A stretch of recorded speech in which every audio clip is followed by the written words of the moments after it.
So we've tightened up on foreigners progressively. We've tightened up the foreign workers levy. We've tightened up on the dependency ratios. The S-Pass, we've pushed from $1,008 to $2,000.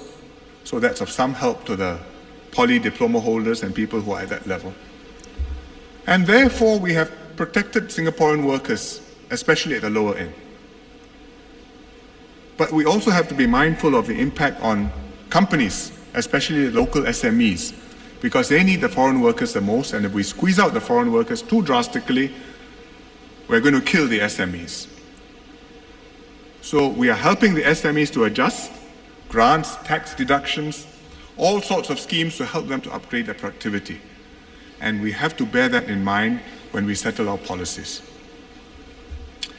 At the top end of the workforce, we have to allow in high-quality professionals and entrepreneurs because they grow our businesses here and help Singapore compete internationally. So if you look at what we are doing, at the bottom we are tightening, at the top we have to be free, in between we have to make some adjustment. The middle, the lower middle level, foreigners are here, employment pass. Singaporeans are working, they're probably graduates or diploma holders, not hard up, not unskilled, but not so confident of themselves that they are ready for unrestrained competition. And feeling vulnerable, worried about what may happen. So I think at this middle level, we need to tighten a little bit further. We need to raise the salary requirement for the employment pass holders, tighten up the educational qualifications, make sure they come with real skills valuable to us. And this is something MOM has worked on and will announce details soon. And MOM will also work with tripartite partners so as to develop guidelines for fair employment practices and responsible recruitment practices, so that when you have a Singaporean working side by side with a foreigner, they both feel fairly treated and nobody feels that he's at a disadvantage. And this is something which will work together with the unions and the employers.